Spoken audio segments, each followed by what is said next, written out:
오늘의 주요 뉴스입니다. 코로나19 신규 확진자가 이틀째 500명대를 기록한 가운데 서울 강서구 에어로빅 학원에서 64명이 추가 확진되는 등 확산세가 수그러들지 않고 있습니다. 정부는 전국을 거리두기 2단계로 올릴지 올해 일요일에 결정합니다. 서울행정법원이 윤석열 검찰총장의 직무배제 효력 정지 신청과 관련한 심리를 30일에 열기로 했습니다. 추미애 법무장관은 판사 사찰 문건이 불법이라며 날을 세웠고 윤 총장은 불법성 없는 참고자료라고 주장했습니다.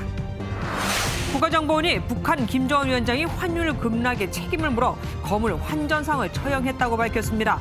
또 북한이 해외 공관 대사들에게 미국을 자극하지 말라며 바이든 행정부 출범에 신중한 태도를 보였다고 전했습니다. 코로나19로 캠핑족이 늘면서 캠핑카와 카라반 수요가 증가했지만 틈새로 빗물이 새고 바닥에 내려앉는 등 문제가 많이 발생하고 있습니다. MBN이 입수한 자료에 따르면 올 10월까지만도 캠핑카와 카라반 불만 상담이 150여 건이나 발생하는 등 꾸준히 증가하고 있었습니다. 국립연구진이 노화한 피부 세포를 부작용 없이 젊은 세포로 되돌리는 기술을 찾았습니다. 김주하 AI 앵커가 노화를 예방할 영노화 기술을 소개해드립니다. 서울과 울릉도 간 소요 시간을 7시간에서 1시간으로 줄여줄 울릉공항 건설이 시작됐습니다. 정부와 울릉군은 50인승 이하 소형 항공기가 취항할 울릉공항을 2025년에 개항할 계획입니다.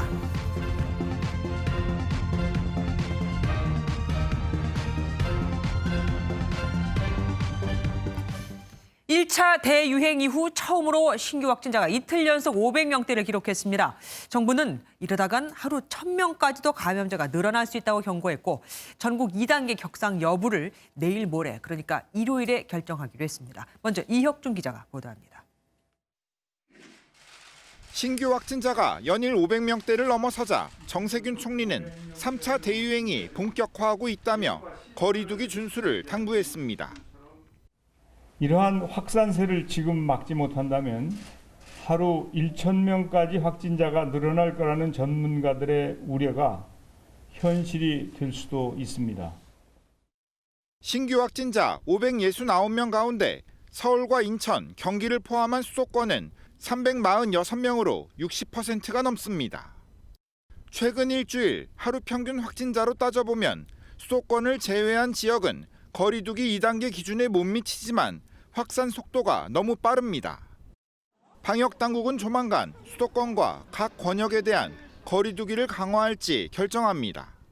일요일 중대본에서 최종적으로 결정해서 염두에 두고 현재 오늘 내일 중으로 계속적으로 의견을 좀 더 수렴해 볼 예정입니다. 현재 전국에서 2단계를 적용한 지역은 수도권과 전남 순천, 나주, 군산, 경남 진주, 하동입니다. 전문가들은 거리두기 격상이 필요하다고 주장하고 있지만 정부는 방역과 경제 모두 챙겨야 한다는 입장입니다. 어제 오후 6시 기준 자가격리 대상자는 6만 2천여 명으로 하루 전보다 1,500명 이상 증가해 당분간 확진자는 400명에서 500명대를 유지할 전망입니다. MBN 뉴스 이혁준입니다. 국방부가 군 거리두기를 2.5단계로 높이면서 오늘부터 전 장병의 휴가와 외출이 통제됐습니다. 병사들뿐 아니라 간부들도 사적 모임이나 회식을 하다가 걸리면 감염 여부와 상관없이 징계할 방침입니다. 현장에 취재기자 나가 있습니다. 김현 기자, 군인들의 휴가 외출이 통제되면 군 부대 인근도 한산해지지 않겠습니까? 네, 그렇습니다. 저는 경기도 파주의 문산역 앞에 나와 있습니다.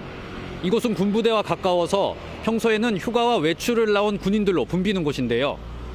경의중앙선과 버스터미널이 위치한 번화가에 나와 있지만 지금은 휴가에서 복귀하는 군인들이 잠시 보일 뿐 한가한 모습입니다.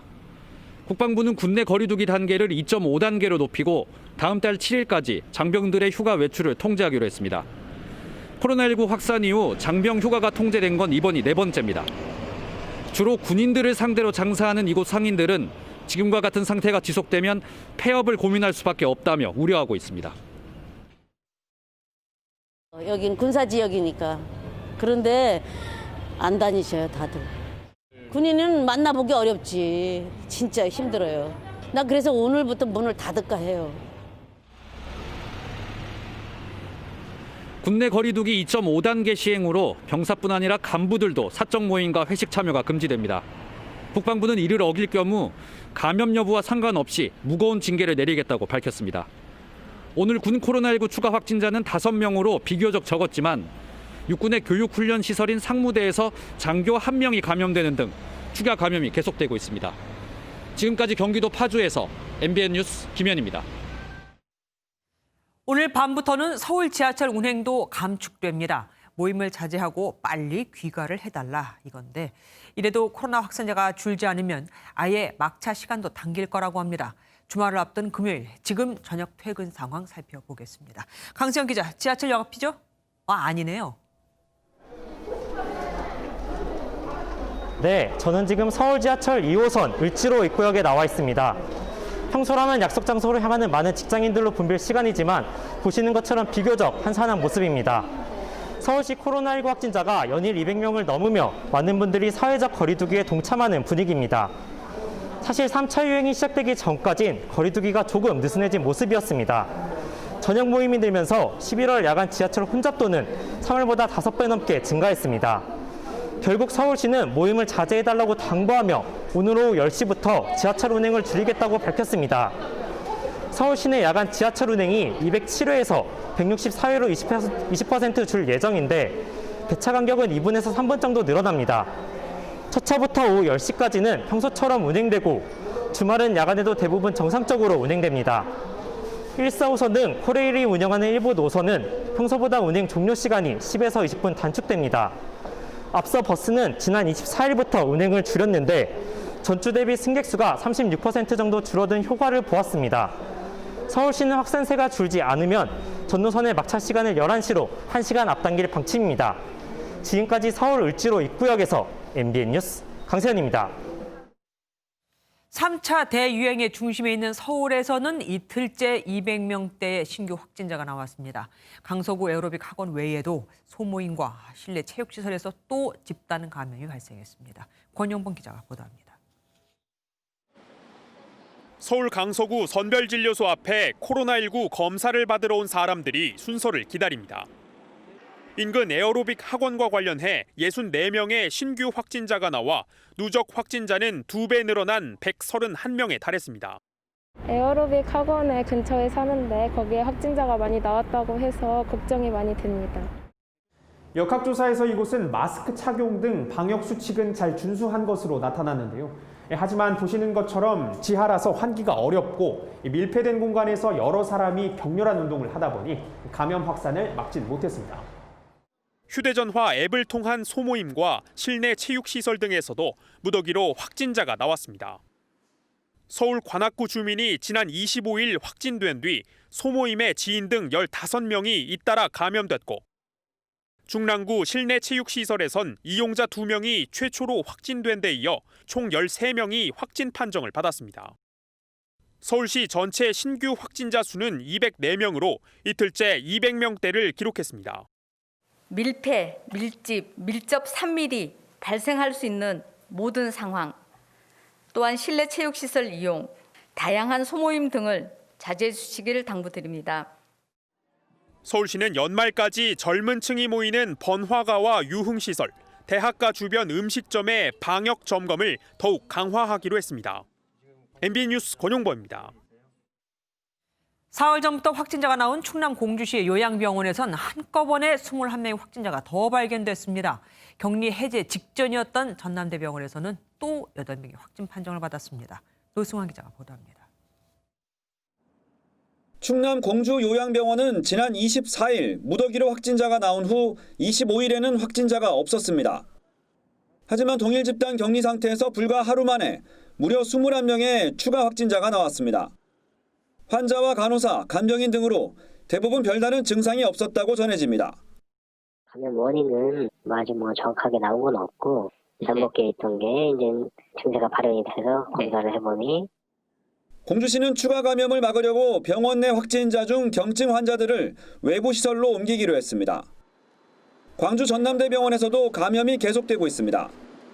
지난 17일 이후 동일 집단 격리됐다가 어제 일부 격리를 풀면서 자가격리자들을 검사했는데 이 중 8명이 확진됐습니다. 이로써 전남대병원 관련 확진자는 광주에서만 68명, 전국적으로는 87명이 됐습니다. 강원도에서도 홍천에서 공공산림가꾸기 참여자 등 10명, 영월 5명, 춘천 4명 등 곳곳에서 확진자가 줄을 이었습니다. 특히 1일 최다 확진자가 나온 홍천은 내일부터 거리두기 2단계가 시행됩니다. MBN 뉴스 노승환입니다. 당국이 이틀 뒤 수도권 거리두기를 지금의 2단계에서 2.5단계로 올릴지 또 전국 거리두기를 2단계로 올릴지 여부를 결정한다고 하죠. 관련해 보건복지부 출입하는 강대엽 기자와 자세한 얘기 나눠보도록 하겠습니다. 어서 오십시오. 강 기자 보기에는 어때요? 거리두기 단계가 올라갈 가능성이 있어 보입니까? 네, 일단 내일 확진 상황이 중요합니다. 내일 확진자가 오늘처럼 500명대 후반이 나오게 되면 거리두기 단계가 올라갈 수도 있습니다. 지난 일주일 하루 평균 확진자가 382.4명인데요. 산술적으로 계산해보면 내일 확진자가 400명만 넘더라도 이 평균 수치가 2.5단계 격상 기준인 400에서 500명대 이상에 들어가게 됩니다. 물론 전문가들은 선제적으로 거리두기를 올려야 한다는 주장을 계속하고 있는데요. 이에 대한 정부의 입장 한번 들어보시죠. 시급하게 단계를 계속 올려서 설사 3단계 조치를 한다 하더라도 만약 국민들께서 여기에 대해서 동참해 주시지 않는다면 단계 격상의 의미와 효과 자체가 없어집니다.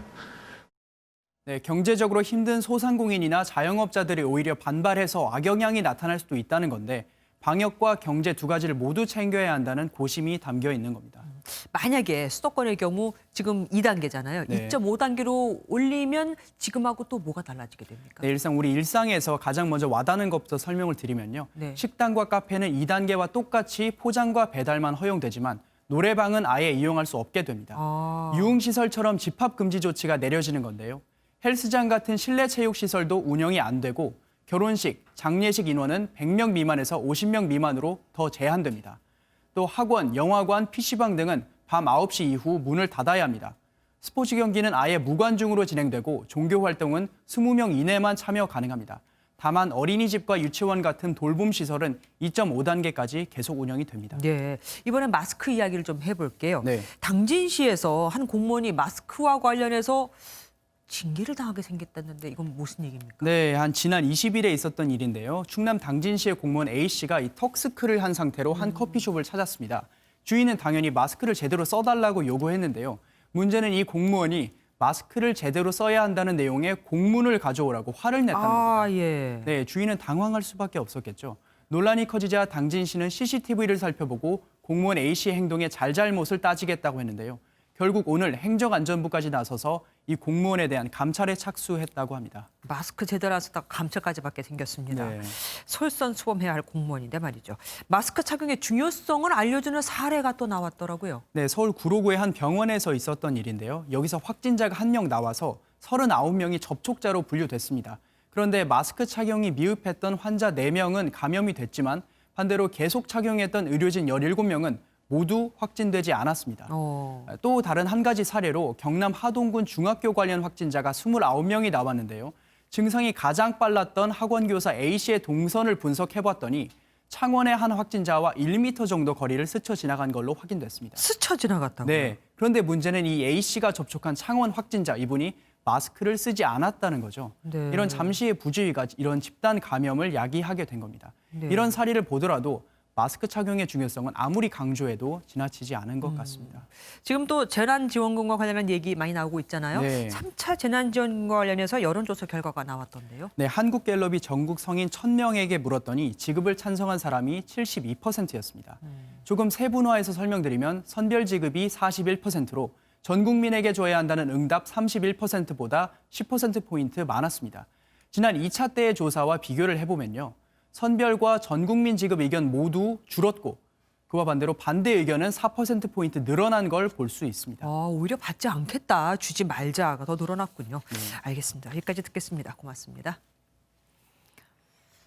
수능시험이 엿새 후인데 부산과 전남 여수에서 잇따라 수험생들이 감염됐습니다. 수능 고사장에는 칸막이가 설치되기 시작했고 교육당국은 학원에 대한 긴급 방역 점검에 들어갔습니다. 정태진 기자가 전합니다. 부산의 한 고등학교. 파란 조끼를 입은 직원들이 교실 곳곳에 소독액을 분주히 뿌립니다. 수능을 불과 엿새 앞두고 이 학교 수험생이 확진 판정을 받은 겁니다. 전남 여수의 수험생 한 명도 확진 판정을 받아 교육 현장에 비상이 걸렸습니다. 이런 가운데 교육당국은 전국 시험장에 칸막이 설치 작업을 시작했습니다. 가로 60cm, 세로 45cm 크기의 반투명 칸막이가 책상마다 줄줄이 놓였고 정세균 총리도 직접 시험장으로 사용될 학교를 찾아 철저한 방역을 당부했습니다. 수험생이나 가족들은 뭐 아주 초긴장 상태이고 또 각급 학교에서 수능의 경우에는 이 꿈나무들이 말이지 시험을 못 보면 어떻게 되겠어요? 준비를 잘 해주셨는데 여기서 확진자가 나오지 않고 잘 이렇게 넘어가면 참 좋겠는데. 수능 시험 당일 발열 등 유증상자가 나올 경우를 대비해 고사장마다 별도 시험실과 감독관 대기실도 추가로 마련됐습니다. 교육당국은 수능 전날인 다음 달 2일까지 학원가를 중심으로 특별 방역 점검도 강화할 방침입니다. MBN 뉴스 정태진입니다. 올해는 전 세계의 연말 분위기도 많이 다를 것 같죠. 추수감사절마다 뉴욕 맨해튼 거리를 장식해온 퍼레이드가 관중 없이 진행되는가 하면 이 행진 구간은 몽땅 봉쇄하고 사전 녹화를 해버렸거든요. 아이들은 크리스마스가 돼도 산타클로스를 직접 만날 수 없게 됐습니다. 정설민 기자가 보도합니다. 칠면조 장식을 한 자동차가 뉴욕 맨해튼 거리를 지나갑니다. 하늘은 대형 캐릭터 풍선이 떠 있습니다. 추수감사절을 대표하는 행사지만 환호하는 관중은 없습니다. 350만 명이 구경하러 나왔던 지난해와 사뭇 다른 모습입니다. Well, this year we will not have a parade route for people to come and actually watch the parade. We'll be working very closely with the New York City agencies, NYPD, and the mayor's office to ensure that the area where we will be filming will be locked down. 크리스마스가 다가오면 산타클로스와의 모험을 꿈꾸는 어린이들. 하지만 올해는 산타를 직접 만나는 대신 카메라를 통해 마주해야 합니다. This new IT can be a little bit difficult for an older dog to learn, but I've got there, and every child can have a visit. So I'm very pleased to be able to say that. 전 세계 어린이들이 산타에게 보내는 편지 내용도 코로나 걱정뿐입니다. Nous te demandons de passer par la porte de devant à cause des petites bébêtes. La porte de derrière sera réservée à papy et mamie. I hope that there are many individuals who will enjoy this holiday virtually with people outside of their homes. These decisions really do matter. 코로나가 전 세계 명절 풍경도 바꿔놓고 있습니다. MBN 뉴스 정설민입니다. 그젯밤 윤석열 검찰총장이 신청한 행정소송이 바로 다음 주 월요일에 진행되게 됐습니다. 굉장히 신속한 거죠. 그로부터 이틀 뒤, 그러니까 다음 주 수요일에는 징계위가 열리는 만큼 다음 주는 숨막히는 일주일이 될 듯합니다. 대검찰청의 취재기자 나가 있습니다. 이혁근 기자, 우선 소송 전 상황이 궁금합니다. 취재된 내용 있습니까 혹시? 네, 윤석열 검찰총장이 추미애 법무부 장관을 상대로 제기한 행정소송의 재판부가 정해졌습니다. 집행정지 신청과 취소 소송 모두 서울행정법원 행정사부가 판단하게 됐는데요. 재판은 1998년부터 20년 넘게 법원에 몸담은 조미연 부장판사가 맡게 됩니다. 조 부장판사는 신속성을 기하는 집행정지 사건의 신문 기일을 다음 주 월요일 오전 11시로 잡았습니다. 다음 주 수요일에는 윤 총장의 징계 심의가 열리기 때문에 법원의 판단이 그 전에 나올 것이란 관측도 나옵니다. 판사 문건에 대해서는 총장이 없는 대검에 법무부가 수사 의뢰를 하지 않았습니까? 이 부분도 빠르게 진행이 될까요? 대검의 고민이 깊어지고 있습니다. 어느 곳에 배당될지가 관심사인데요. 현재는 대검 감찰부가 관련 내용을 살펴보고 있지만 수사부서에 넘어갈 가능성도 있습니다. 서울중앙지검에 배당된다면 윤 총장과 수차례 대립각을 세운 이성윤 검사장이 수사를 지휘하게 됩니다. 이 검사장은 추미애 장관과 돈독한 관계를 유지하며 이른바 추미애 라인으로 불리고 있습니다. 추 장관에 대한 반발글이 연일 나오면서 검란이라는 말까지 나오던데 지금은 어떻습니까? 이성윤 검사장이 수장을 맡고 있는 중앙지검에서도 반대의 목소리가 터져 나왔습니다. 중앙지검 부장검사들은 검찰총장 개인의 문제가 아니라 적법 절차에 직결된 문제라며 추 장관에게 재고해달라 요청했습니다.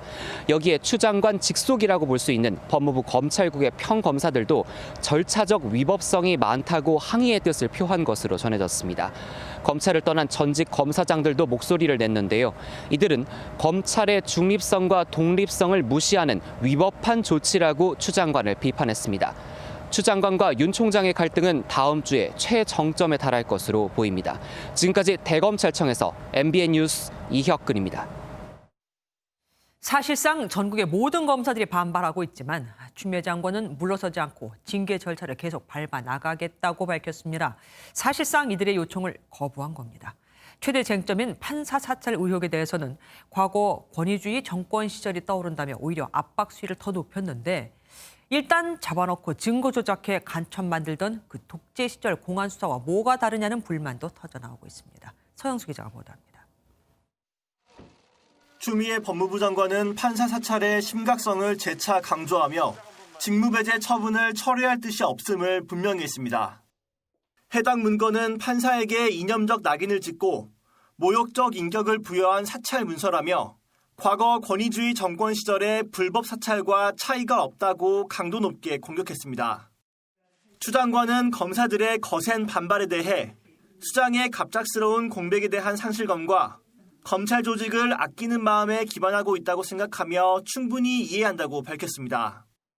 하지만 검찰개혁 노력이 모두 물거품으로 돌아가는 것 같아 심한 자괴감을 느꼈다며 집단 행동을 우회적으로 비판했습니다.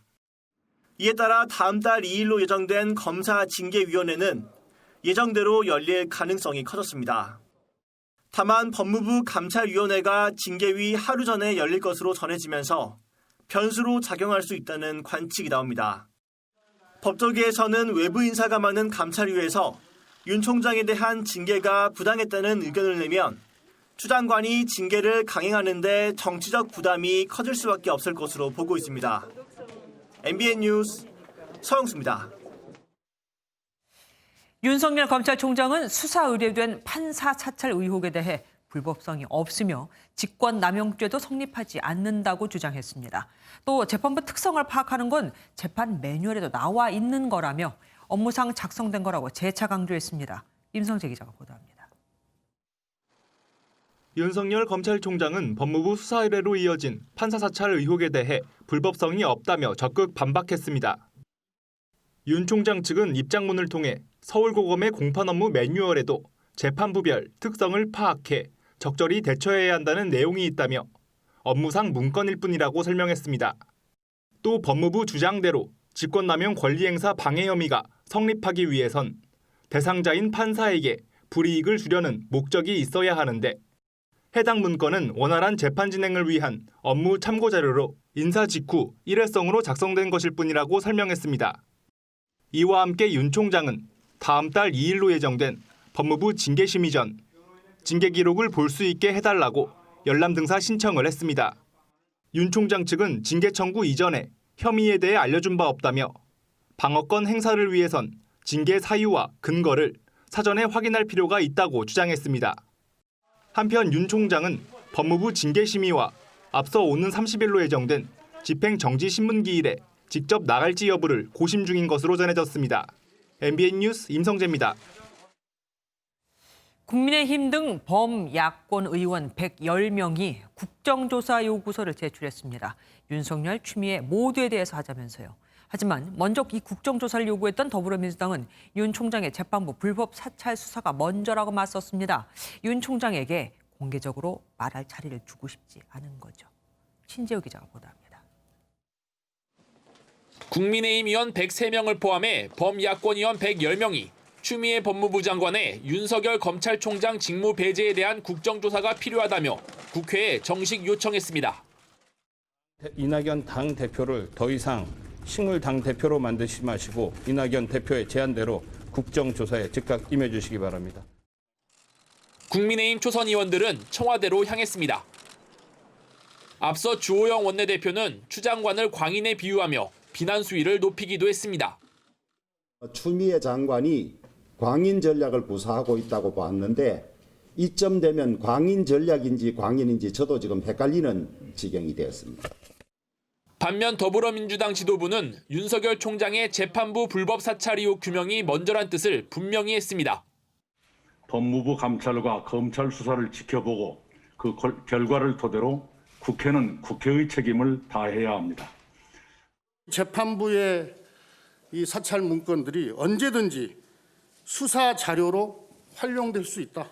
정말로 위험한 그런 발상입니다. 여기에 다음 주 윤석열 검찰총장의 징계 심의를 앞두고 여야의 공방은 더 커질 것으로 보입니다. MBN 뉴스 신재우입니다.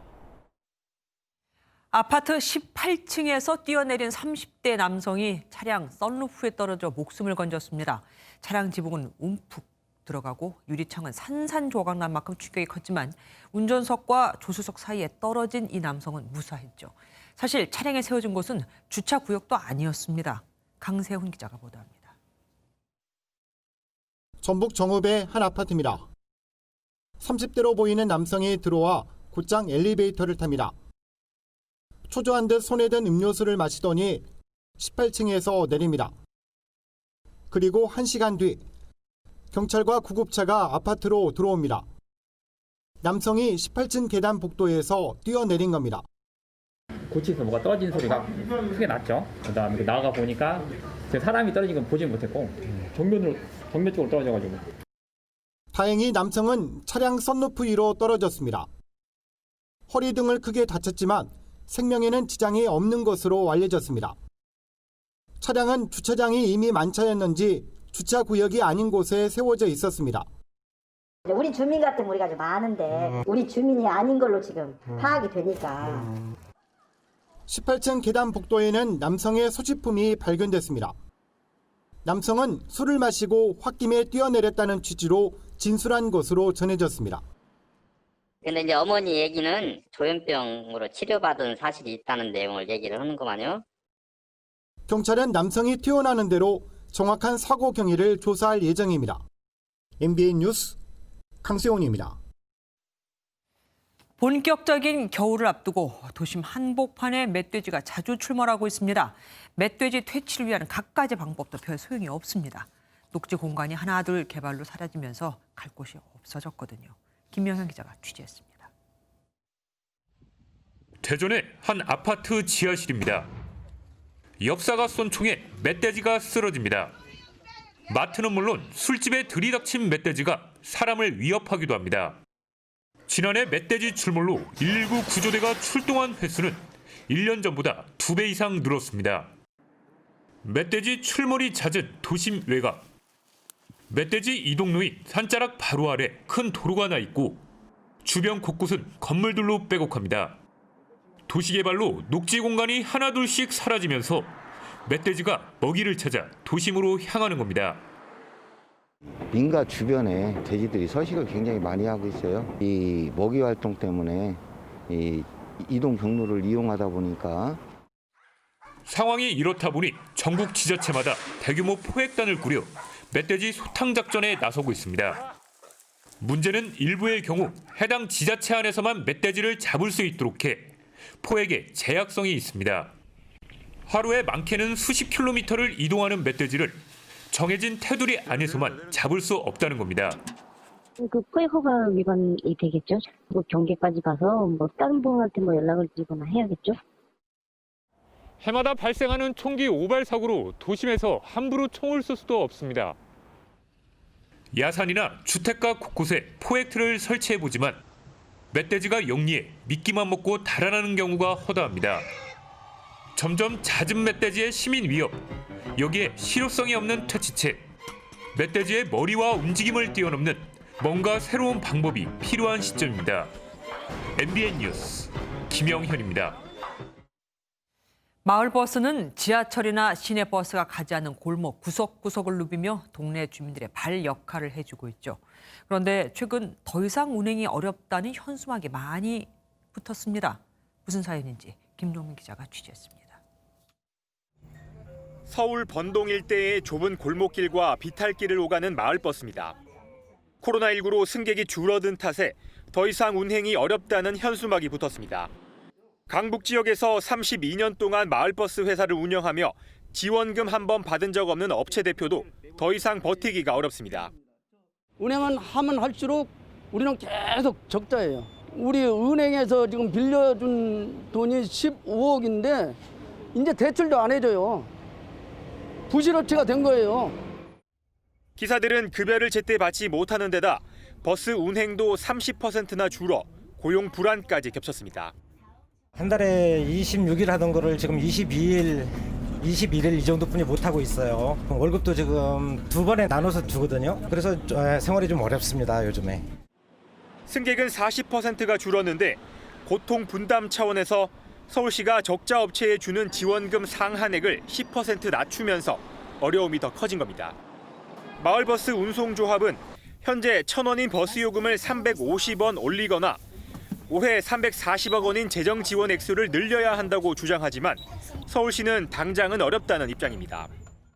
회계감사나 그런 부분을 마을버스는 아직까지는 그런 부분은 이제 민영지로 남아 있는 부분인데 재정 지원을 이제 시내버스 같이 다 해달라는 부분은 예산의 한계 때문에 어려운 부분입니다. 조합 측과 서울시가 접점을 찾지 못하면 운행 감축과 버스기사 해고가 이어질 전망인데 불편함은 고스란히 주민들이 떠안아야 합니다. 우리 동네는 이 마을버스 없으면 다니지 못해. 내가 뭐 차가 있어서 운전하는 것도 아니고 다리도 아프고 비탈이야 우리 그 동네는. 매일 100만 명이 넘게 이용하는 마을버스. 위태로운 운행 속에 적색 신호를 만났습니다. MBN 뉴스 김종민입니다. 지난주 임용시험 직전에 코로나에 확진돼 시험장 문을 밟아보지도 못한 수험생이 60명을 넘습니다.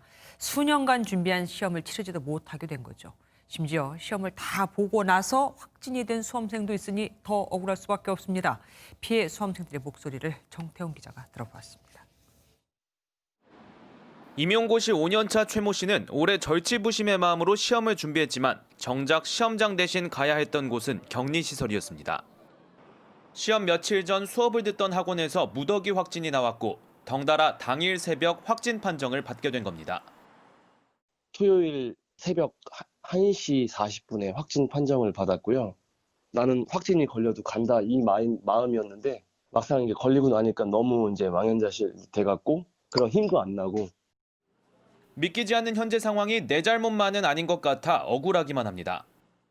나는 조심했지만 나만 조심해서 될 것도 아니었고 유흥업소나 술 먹다가 걸린 것도 아니고 정부 지침에 따라서 규칙에 위반되지 않게 공부한 것밖에 없는데 지난 21일 실시된 임용고시는 노량진 학원발 확진자 67명을 제외한 채 치러졌는데 시험 직전 확진 사태가 발생해 파장이 컸습니다. 안내를 받은 것도 확진되면 시험을 치를 수 없다는 이달 초 올라온 공지가 전부였습니다. 교육청에 전화를 했더니 검사 결과가 오늘 나올지 내일 나올지 모른다 이렇게 얘기를 했더니 거기 사정이기 때문에 우리가 봐줄 수가 없고 자기네들은 이미 공고를 했다 이런 식으로밖에 안 하니까. 학원 책임과는 별개로 피해는 고스란히 수험생들에게 돌아갔습니다. 한 공간에 한 9시간을 넘게 있었잖아요. 창문이 끝에만 있어요. 실질적으로 환기가 전혀 안 됐다고 생각해요. 시험을 치른 관련 수험생 중에서도 추가 확진자가 나온 데다 수능 시험의 경우 확진자에게도 시험 기회를 제공하기로 하면서 형평성 논란도 불거질 것으로 보입니다. 수험생들은 학원과 교육부를 상대로 법적 대응도 논의 중인 것으로 전해졌습니다. MBN 뉴스 정태웅입니다. 코로나19보다 굶주림이 더 무섭다. 하지만 폐업하는 소상공인들은 계속해서 발생하고 있죠. 정부가 이들을 돕겠다며 재도전 장려금을 마련했는데 1인당 50만 원입니다. 이걸로 재창업이 될까요? 오지 기자가 취재했습니다. 코로나19 장기화로 지난 9월 문을 닫은 식당입니다. 2달이 지났지만 철거도 못했고 비품도 그대로입니다. 새로 장사를 시작하겠다는 사람이 없는 탓입니다. 하나도 지금 상관이 들어오지 않고 누구는 안 살잖아요. 평일에. 코로나19 2차 대유행이 시작된 8월 중순 이후 지금까지 폐업한 가게만 9만여 곳. 대부분 재창업은 엄두도 못 내고 있습니다. 여기가 월세가 300인데 너무 비싸니까 창업은 하기 싫고 그래서. 정부는 급기야 예산 1,000억 원을 확보해 폐업한 소상공인들에게 재도전 장려금을 지급하고 있습니다. 그런데 지금까지 장려금을 받은 사람은 3만 1,000여 명. 정부 예상 목표치에 한참 못 미칩니다. 장려금이 50만 원밖에 안 되기 때문입니다. 그나마도 지난 8월 16일 이후에 폐업한 점포만 받을 수 있어 신청이 저조합니다. 폐업하게 되면 이게 철거하는 비용이 최소한 500에서 2,000원 들어요. 그런 비용 같은 거는 뭐 50만 원 받아봤던들 뭐 효과도 없는 거고. 정부는 폐업 점포에 일일이 안내해 모두 지급한다는 계획이지만 정확한 폐업 동향조차 파악하지 못하고 있습니다. 실제 소상공인들의 소득이라든지 매출에 대한 데이터 자체를 정부가 가지고 있다는 게 가장 큰 문제였습니다. 이대로 연말이 지나면 1,000억 원의 예산 중 800억 원 이상이 사라집니다. 실태조사를 통해 소상공인들이 재기에 성공할 수 있도록 임대료 인하 등 맞춤형 정책이 필요하다는 지적입니다. MBN 뉴스 오지혜입니다. 코로나19로 캠핑족이 늘면서 캠핑카와 카라반 수요가 엄청 늘었죠. 하지만 틈새로 빗물이 새고 바닥에 내려앉는 등 문제가 많이 발생하고 있는데도 AS가 안 되는 게 태반입니다. 기자가 한국소비자원에 문의했더니 소비자 불만도 4년 새 2배 이상 늘었습니다. 김도형 기자가 취재했습니다. 카라반 내부로 빗물이 줄줄 샙니다. 곳곳에 틈새가 벌어져 내부로 빛이 들어옵니다. 여기 뜬 거죠? 바닥에서 빛이 다 돌아요. 저 앞에 보면 더 심하게. 직장인 김성애 씨가 2년여 전 4천만 원을 주고 산 영국산 카라반입니다. 나만의 캠핑을 즐길 수 있다는 들뜬 마음은 몇 달을 가지 못했습니다. 1년도 채 안 돼 뒷부분 바닥이 주저앉고 말았습니다. 구매한 지 한 7개월 만에 하자 문제가 발생하기 시작했어요. 그때부터 이제 사장님한테 계속 연락을 하고 고쳐달라고. 업체 사장은 비슷한 하자가 종종 있었다고 인정했습니다. 사실은 몇 사람들과 다 그런 현상이 좀 있어요. 보강을 하고 뭐 이래 왔던 거고. 업체 측이 2차례 수리를 해줬지만 이미 틀어진 차량 내부는 되돌리기 어려웠습니다. 수입업체 측은 영국 본사가 국내 도로 환경의 차이를 이유로 보증서를 지급하지 않았다고 해명했습니다. 캠핑족들이 이용하는 인터넷 커뮤니티에서도 비슷한 사례는 쉽게 찾아볼 수 있습니다. MBN이 입수한 소비자원 자료에 따르면 최근 5년 동안 카라반과 캠핑카 상담 건수는 매년 꾸준히 증가해왔습니다. 소비자원은 구매에 앞서 부품 수급이 원활한 곳인지 확인하고 계약서에 명확한 AS 조항을 명시해야 한다고 조언했습니다. MBN 뉴스 김도형입니다. 먼 백길 때문에 다녀오기 쉽지 않은 울릉도. 하지만 5년 뒤면 쉽게 갈 방법이 생기죠. 서울에서 1시간 만에 도착할 수 있는 울릉공항. 그 대장정의 공사가 오늘 첫 삽을 떴습니다. 심우영 기자가 다녀왔습니다. 포항 여객선 터미널에서 4시간. 217km 백길을 달려야 만나는 울릉도. 나리분지와 해중전망대, 일주 도로까지 신비의 섬으로 불리는 천혜의 관광지지만 1년에 방문하는 사람은 45만 명 정도로 많지 않습니다. 서울에서 출발하면 꼬박 7시간. 교통이 불편하기 때문입니다. 파도가 높으면 방문을 포기해야 하는 울릉도 방문길이 1시간으로 단축되는 서울 울릉도 하늘길 개척. 울릉공항 건설 공사가 오늘 시작됐습니다. 총 사업비는 6,651억 원. 1,200m 활주로에는 50인승 이하 소형 항공기가 뜨고 내립니다. 서울 울릉간 7시간 걸리던 여행길이 1시간 이내로 단축되면서 울릉도 100만 관광 시대가 활짝 열리리라 생각합니다. 무트로 나가는 길이 한없이 멀기만 했던 울릉도 주민들의 기쁨은 누구보다 큽니다. 공항이 생기면 응급 환자뿐만 아니라 관광객도 많이 오고 또 우리 울릉 군민의 이 활성화도 되고. 울릉공항 개항까지는 앞으로 5년. 생활 대변역 울릉관광 100만 명 시대에 대한 꿈의 카운트다운이 시작됐습니다. MBN 뉴스 심우영입니다. 유럽의 코로나19 상황이 최악으로 치닫는 가운데 알프스 주변국들의 스키장 재개장 문제가 도마 위에 올렸습니다. 감염 확산을 막기 위해 스키장 폐쇄를 주장하는 나라와 스키장 수입 비중이 막대한 나라 간의 신경전이 벌어지고 있는 겁니다. 최현미 기자가 보도합니다. 오스트리아의 한 스키장. 크리스마스 대목을 앞두고 개장 준비에 한창입니다. 스키장 문을 여는 건 허용했지만 리프트 이용은 물론 숙박시설과 식당가까지 모두 폐쇄한 프랑스와 다른 모습입니다. 알프스 산맥 주변 국가들 사이 코로나19의 진앙이 됐던 스키장 재개장에 반대하는 목소리가 커지고 있습니다. 메르켈 독일 총리는 의회 연설을 통해 유럽 내 모든 스키 리조트를 폐쇄하는 방안에 대한 투표를 추진하겠다고 말했습니다. In der Pandemiebekämpfung geht es nicht um Gesundheit oder Wirtschaft, Gesundheit oder Bildung, Gesundheit oder Kultur, Gesundheit oder Soziales. In solchen Gegensätzen zu denken, ist ein häufiges Missverständnis. 하지만 오스트리아처럼 스키장이 주 수입원인 국가들은 내정 간섭이라며 강하게 반발하고 있습니다. 스키 관광으로만 연 400억 유로, 우리 돈 52조 원을 벌어들이는 오스트리아의 쿠르츠 총리는 폐쇄할 계획이 전혀 없다고 일축했습니다. 인접한 스위스 역시 폐쇄에 동참하지 않을 가능성이 큰데 EU 회원국이 아니라 강제할 방법도 없습니다. 이처럼 ban발이 거세지며 EU 차원의 피해 보상 논의도 급물살을 타고 있습니다. Che bar, ristoranti, settore del turismo, vediamo che occorre anche da questo punto di vista un ulteriore impegno comune a livello europeo.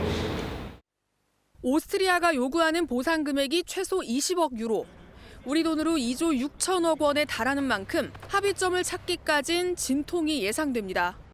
MBN 뉴스 최은미입니다. 우리 돈 4,500원 정도로 가격이 저렴하고 면역 효과도 뛰어나다던 아스트라제네카 백신에 의구심이 제기됐습니다. 긴급 사용 승인도 지연될 것으로 보입니다. 이기종 기자입니다. 다국적 제약사 아스트라제네카가 밝힌 백신의 최대 면역 효과는 90%입니다. 같은 양의 백신으로 두 차례 접종하면 62%였지만 첫 번째 접종은 절반, 두 번째는 원래 양으로 접종했더니 면역 효과가 더 커졌습니다. 실수로 양을 달리한 것이 효과를 높이는 행운으로 이어진 겁니다. 1차 때 소량을 투여해 백신 자체에 대한 저항이 줄었을 가능성이 있지만 정확한 원인은 규명하지 못했습니다. protection, but we really have to wait until we get the scientific data to know whether that is a reasonable explanation or not. 하지만 1회분 백신을 절반만 투여한 대상이 소규모였고 임상 참가자들의 나이가 모두 55세 이하로 고령층이 빠졌다는 사실도 뒤늦게 드러났습니다. 뉴욕타임즈는 임상시험 신뢰성에 의문이 제기된다며 미국 식품의약국 FDA가 아스트라제네카 백신의 긴급 사용을 승인할 가능성이 작아졌다고 지적했습니다. 아스트라제네카 측은 추가 임상시험을 진행할 것이라며 유럽연합이나 영국에서는 올해 내 승인이 날 것으로 기대한다고 밝혔습니다. 백신 개발의 공을 자신으로 돌린 트럼프 대통령은 백신 보급이 곧 시작될 것이라고 말했습니다. The vaccines are being delivered literally. It'll start next week and the week after. And it'll hit the frontline workers and seniors and doctors, nurses, a lot of people. 미국은 앞서 화이자와 모더나뿐 아니라 아스트라제네카, 노바백스 등과도 수억 회 분량의 구매 계약을 맺었습니다. 이 가운데 화이자 백신에 대한 미 FDA의 긴급 승인 심사는 다음 달 10일로 예정돼 있습니다. MBN 뉴스 이기종입니다. 아파트 청약에 당첨이 되고도 계약을 포기한 물량만 주워 담는 사람들을 이른바 죽죽족이라고 하죠. 올해 이런 무순위 청약자가 크게 늘었습니다. 이달 초 세종시 한 주상복합 아파트에서 계약 포기 물량이 한 가구 나왔는데 무려 25만 명이 몰렸고 서울 성동구에서는 8만 8천 대 1, 수원 영통은 3만 4천 대 1을 기록하는 등 올해 무순위 평균 경쟁률이 지난해 2배 이상이었거든요. 정부 규제로 1순위 청약은 넣기 어려워졌는데 아파트값은 계속 오르니 너도 나도 무순위 청약에 뛰어드는 겁니다. 정부가 결국 과열이 심한 경기 김포시와 부산 5개 구등을 조정 대상 지역으로 지정했지만 또 다른 곳에서 문제가 터져나오고 있습니다. 옆 동네 비규제 지역의 파주시 부동산 시장에 그야말로 불이 붙은 겁니다. 10억짜리 아파트까지 나왔습니다. 박통일 기자가 현장 취재했습니다. 경기도 파주 운정 신도시의 이 아파트는 지난 19일 전용 85제곱미터 매물이 7억 2천만 원에 팔렸습니다. 6억 원대에서 등락을 거듭하다 7억 원을 돌파한 건데 이제는 10억 원을 부르는 집주인도 등장했습니다. 지은 지 13년 된 이 아파트 역시 석 달 전만 해도 3억대였지만 최근 6억 원 근처에서 거래됐습니다. 지금은 불안하니까 살려고 하고 매도인들은 많이 오르니까 물건을 안 내놓고 고르고 있어서 매물은 적은 편이에요. 이번 주 경기 파주시의 아파트값 상승률은 1.06%로 상승폭을 키우며 수도권 가운데 최고치를 기록했습니다. 전세를 구하지 못한 수요자들이 매수세로 돌아선 데다 김포에서 빠져나온 돈이 비규제 지역인 파주로 몰린 겁니다. 함께 규제 지역으로 지정된 부산과 대구의 인접 지역인 창원과 울산도 높은 상승률을 기록하며 신고가 거래가 이어지고 있습니다. 집값이 급등하면서 이들 지역에선 계약 파기로 인한 피해도 잇따르고 있습니다. 집값이 갑자기 오르다 보니까 집주인들이 배액 배상을 하고 계약을 파기하거나 위로금을 요구하는 등 실수요자 피해도 적지 않은 것으로 파악되고 있습니다. 지역 중소도시들까지 아파트값이 뛰면서 안정세를 보이는 서울 부동산 시장이 다시 불안해지는 것 아니냐는 우려도 제기됩니다. MBN 뉴스 박통일입니다.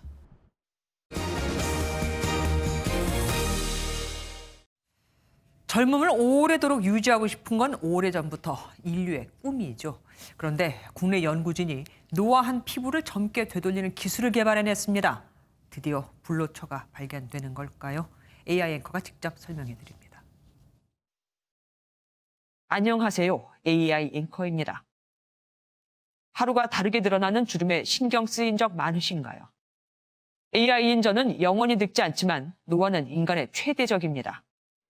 그런데 국내 연구진이 노화세포를 젊은 세포로 되돌리는 기술을 개발했다는 소식입니다.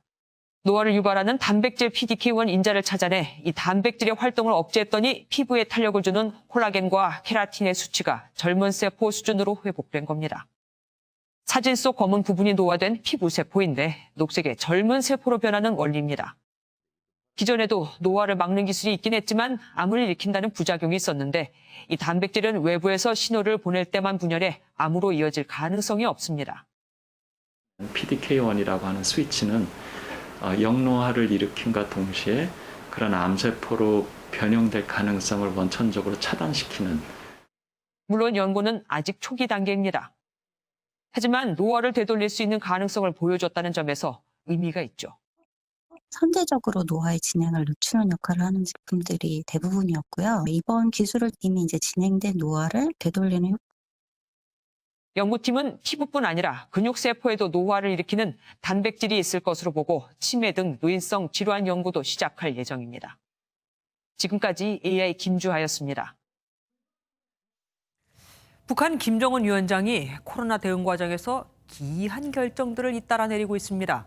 환율이 급락했다며 거물 환전상을 처형하는가 하면 바닷물이 코로나19 바이러스에 오염될까 봐 소금 생산까지 금지시켰습니다. 비과학적인 걸 떠나 과잉 분노라는 말까지 나옵니다. 조경진 기자가 보도합니다. 국가정보원은 국회 정보위 전체 회의에서 김정은 북한 국무위원장이 지난달 말 환율 급락을 이유로 평양의 거물 환전상을 처형했다고 보고했습니다. 또 바닷물이 코로나 바이러스에 오염되는 것을 우려해 북한 바다에서 어로와 소금 생산을 금지했다고 파악했습니다. 김정은이 약간 비이성적 대응이 있다는 것이고, 그래서 과잉 분노 표출이 있고 상식적이지 않은 조치를 지금 내놓고 있다. 예를 들어 이를 두고 엄격한 대북 제재와 수해, 코로나19까지 삼중고를 겪으면서 김 위원장의 스트레스가 상당하다는 분석이 제기됩니다. 실제 위기에 대한 북한의 표현 수위도 높아져 전대미문의 고난이라는 말까지 등장했습니다. 11월 6일 날 최악의 역경이라는 표현을 썼다가 11월 9일 날 혹독한 경난, 11월 18일 날은 전대미문의 고난, 이런 식으로 표현이 점점 강화되고 있고. 조 바이든 미국 대통령 당선인에 대해서는 신중한 태도를 보이는 것으로 나타났습니다. 북한은 해외 공간에도 사견이나 미국을 자극하는 대응을 하지 말 것, 문제 발생 시 해당 대사의 책임을 물을 것이라며 단속을 하고 있다고 합니다. 또 바이든 미국 대통령 당선인을 향한 북한의 침묵이 트럼프 미국 대통령과의 친분 관계가 무용지물이 된 데서 오는 불안감을 보여준다는 해석도 나왔습니다. MBN 뉴스 조경진입니다. 옵티머스 환매 사기 사건에 연루된 핵심 로비스트 정영재 전 옵티머스 대체투자사 대표가 잠적 끝에 붙잡혔죠. 한국방송통신전파진흥원이 옵티머스에 1,000억 원대를 투자하게 하고 NH투자증권을 펀드 판매사로 끌어들이는 데 핵심 역할을 한 인물인데 구속될 거라 생각했는지 영장심사를 포기했습니다. 박자은 기자입니다. 1조 원대 규모의 옵티머스 대량 환매 사기 사건이 세간에 알려진 뒤 정영재 전 옵티머스 대체투자사 대표가 잠적한 시기는 지난 7월. 소재가 계속 불분명해 서울중앙지검 강력범죄형사부 수사팀이 추적에 나섰고 정 씨는 지난 25일 지방의 한 펜션에서 검거됐습니다. 정 씨에 대한 추가 수사를 마친 검찰은 특정경제범죄가중처벌법상 사기 등 혐의로 구속영장을 청구했습니다. 대우그룹 등 여러 그룹을 거쳐 동부증권 부사장을 역임한 정 씨는 2010년 CN그룹 정관계 로비에 연루돼 구속된 바 있습니다. 이후 활발하게 활동하며 속칭 회장님으로 불린 정 씨는 2019년 4월 펀드 판매사를 알아보던 김재현 옵티머스 대표에게 NH투자증권 대표와 최동욱 전 검찰총장 등을 연결해준 의혹을 받습니다. 검찰은 정 씨가 한국방송통신전파진흥원이 옵티머스에 1,000억 원 규모를 투자하게 한 역할을 했다고도 보고 있습니다. 당초 구속영장 심사는 오후 3시 서울중앙지방법원 최창훈 영장전담 부장판사가 심리할 예정이었지만 정 씨가 피의자 신문을 포기한다는 내용의 서면을 제출하면서 법원은 서면 심리로만 구속 여부를 결정하기로 했습니다. 정 씨가 잡히면서 검찰은 마지막 퍼즐 조각으로 로비스트 김호 씨를 쫓고 있습니다. MBN 뉴스 박자은입니다. 김봉현 전 스타모빌리티 회장이 접대를 했다고 주장한 검사 3명이 다음 주에 기소될 것으로 보입니다. 하지만 그래봤자 김영란법 위반인데 영장까지 청구를 하냐를 놓고 수사팀 내에서 이견이 나오고 있다고 합니다. 김보미 기자가 단독 보도합니다. 서울 남부지검 검사 향응수수 사건 전담팀은 어제 김 전 회장에게 검사를 소개했다는 의혹을 받는 이모 변호사를 다시 소환해 조사했습니다. MBN 취재 내용을 종합하면 수사팀은 술접대 의혹을 받는 현직 검사 3명을 이르면 다음 주쯤 기소할 가능성이 유력한 것으로 전해졌습니다. 부정청탁 및 금품 등 수수 금지에 관한 법률, 이른바 김영란법 위반 혐의 등을 적용할 것으로 알려졌습니다. 청탁금지법은 직무 관련성이나 대가성에 상관없이 100만 원이 넘는 금품이나 향응을 받으면 처벌할 수 있습니다. 김 전 회장은 지난해 7월 현직 검사 3명에게 1,000만 원 상당의 술접대를 했다고 주장해왔습니다. 검찰은 당시 술자리에 동석한 이종필 전 라인 부사장 등 목격자들의 증언이 확보됐고 확보된 증거들을 바탕으로 김 전 회장의 폭로가 사실인 것으로 보고 있습니다. 남부지검 일각에서는 해당 검사들이 접대 사실을 일관되게 부인하고 있고 증거인멸을 시도한 정황이 있어 일부에 대해서는 사전 구속영장 청구가 필요하다는 의견도 나옵니다. 검찰은 기소 이후 라임 관련 비위 의혹을 수사검사나 보고계통에서 은폐 무마했는지 등 수사를 이어갈 예정입니다. MBN 뉴스 김봄입니다. 이산화탄소를 배출한 만큼 그 이산화탄소를 흡수해 실질적인 탄소 배출량을 0으로 만드는 탄소 중립 정책. 문재인 대통령이 2050년 목표 달성을 위해 직속위원회를 설치하겠다고 밝혔습니다. 황재원 기자입니다. 더 늦기 전에 2050 문구 앞에서 문재인 대통령은 탄소 중립은 과연 가능할까? 정치적 선언이 아닐까라는 의심이 생길 정도로 어려운 과제라고 밝혔습니다. 문 대통령은 전 세계가 이미 저탄소 기술 확보에 사활을 걸고 있으며 우리도 확실한 기틀을 마련해야 할 때라고 말했습니다. 가칭 2050 탄소중립위원회를 설치하여 탄소중립 사회로의 이행을 속도감 있게 추진해 나가겠습니다. 문 대통령은 이런 탄소 중립을 이끌 선도 산업으로 미래차를 지목했습니다. 전기차, 수소차 생산과 보급을 확대하고 충전소를 대폭 확충해 산업 생태계를 미래차 중심으로 대대적으로 전환해 나가겠습니다. 이에 발맞춰 정부는 산업자원통상부에 에너지 전담 차관을 신설해 에너지 전환 정책을 더 적극 추진하기로 했습니다. MBN 뉴스 황재현입니다.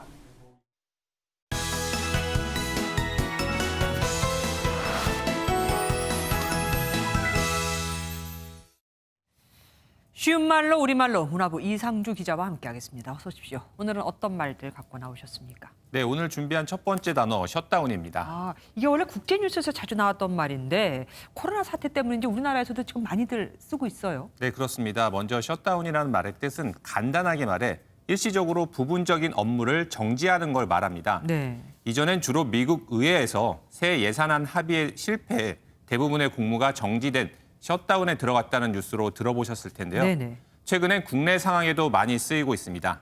지난 24일부터 수도권의 사회적 거리 두기가 2단계로 격상되면서 2주간 공연장과 실내 체육시설, 독서실 등은 밤 9시 이후엔 아예 운영이 중단되고 있는데요. 이를 두고 셧다운이라고 합니다. 뜻이 이렇게 확실하니까 굳이 외국어를 쓸 필요가 있을까 싶기도 합니다. 우리 어떻게 바꿔볼까요? 네, 일시적으로 운영이 중단된다는 뜻의 셧다운은 간단하게 중단으로 바꾸면 좋겠습니다. 실내 체육시설은 밤 9시 이후 셧다운이 아닌 운영이 중단된다고 하면 되겠습니다. 그러네요. 확 와닿네요. 훨씬 쉽습니다. 다음 어떤 말 갖고 나오셨습니까? 네, 이번 단어는 코호트 격리입니다. 이것도 코로나 사태하고 관련된 거 아닙니까? 네, 그렇습니다. 코호트 격리는 5년 전 메르스 확산 당시 전국의 병원에서 집단 감염이 발생하면서부터 알려진 말인데요. 감염 확산을 막으려고 감염자가 발생한 의료기관이나 시설 등을 통째로 봉쇄해 관리하는 걸 말합니다. 이번 코로나 사태에서도 지난 1차 대유행 때 대구 지역 한 아파트와 요양병원 등을 시작으로 지금까지 곳곳의 병원과 시설이 코호트 격리 중입니다. 이 코로나 대유행 초기에 이 말이 자주 나왔어요. 그래서 시청자분들께서도 이게 무슨 뜻이냐 물어봤던 기억이 납니다. 이거는 어떻게 바꿀까요? 네, 안 그래도 당시 이제 코호트 격리란 말이 포털 사이트 실시간 검색어에 오르는 등 혼란을 빚자 정부에서 즉각 우리말 대체어를 선정했는데요. 코호트 격리는 동일 집단 격리로 바꾸면 좋겠습니다. 이와 함께 지금처럼 집단 감염이 발생하면 여러 사람의 검사 대상을 한꺼번에 검사한 뒤 양성이 나오면 검사 대상자들을 개별적으로 검사하는 방식, 즉 풀링 검사는 취합 선별 검사로 바꾸면 좋겠습니다. 그동안 이 단어 많이 썼었는데 많이 찔립니다. 앞으로 조심해야겠습니다. 쉬운 말로 우리말로 지금까지 이상주 기자와 함께했습니다. 방송통신위원회가 전체 회의를 열어 오는 30일 종합편성 채널 승인 유효 기간이 끝나는 MBN 매일 방송에 대해 조건부 재승인을 의결했습니다. 승인 유효 기간은 다음 달 1일부터 2023년 11월 30일까지 3년으로 방통위는 경영 투명성을 담보할 수 있는 방안 마련 등을 요구했습니다.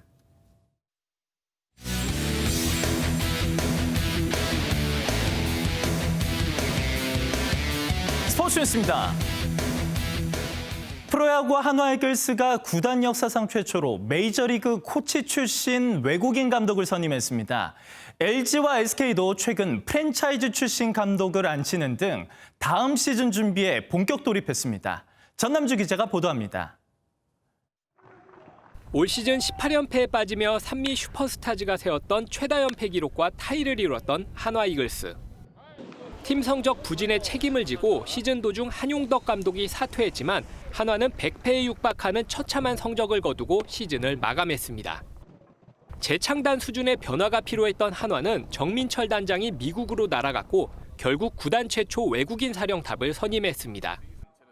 한화의 지휘봉을 잡은 카를로스 수베로 감독은 메이저리그 밀워키 브루어스 코치와 마이너리그, 베네수엘라 국가대표팀 감독을 역임했습니다. 한화가 원하는 어린 선수 육성과 리빌딩의 적임자로 평가받고 있는 배경입니다. 수베로 감독은 선수들의 기량을 캐치해서 장점은 극대화하고 약점은 보완하는 데 주력하겠다고 소감을 밝혔습니다. 앞서 LG와 SK는 팀 내 사정을 잘 아는 프랜차이즈 출신인 류지연 감독과 김원영 감독을 선임해 체질 개선에 나섰습니다.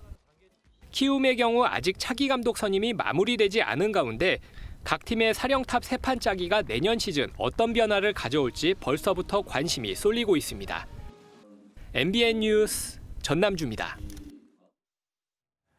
스피드 스케이팅의 김보름과 이승훈, 논란에 휩싸였던 두 메달리스트가 오랜만에 경기에 출전했습니다. 김보름 선수는 상대 선수를 여유롭게 제치고 1위를 기록했습니다. 조유로 기자입니다. 코로나로 대회가 줄줄이 취소되며 8개월여 만에 대회에 출전한 스피드 스케이팅 김보름 선수.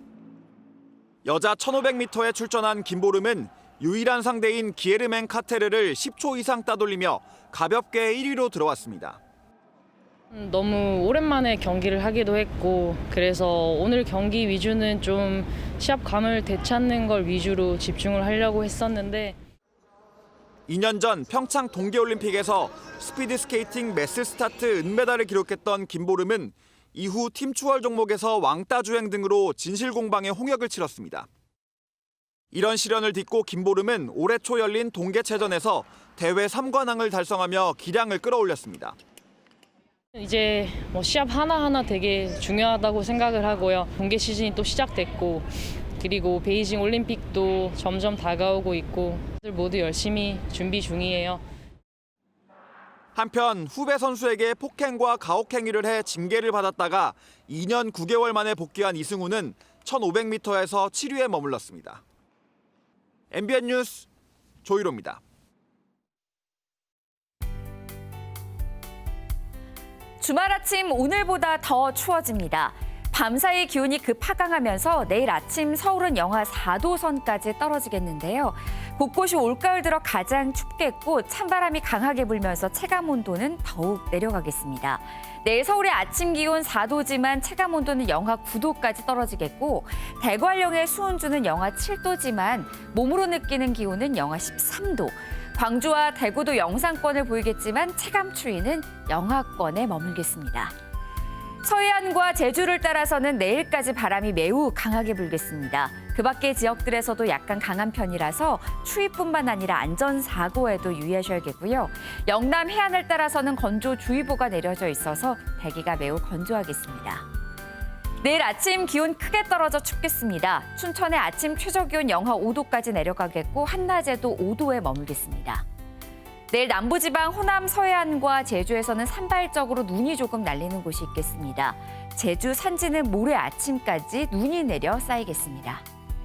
동해안 지역 강릉의 아침 최저기온 1도 예상되고 한낮 기온은 8도가 예상됩니다.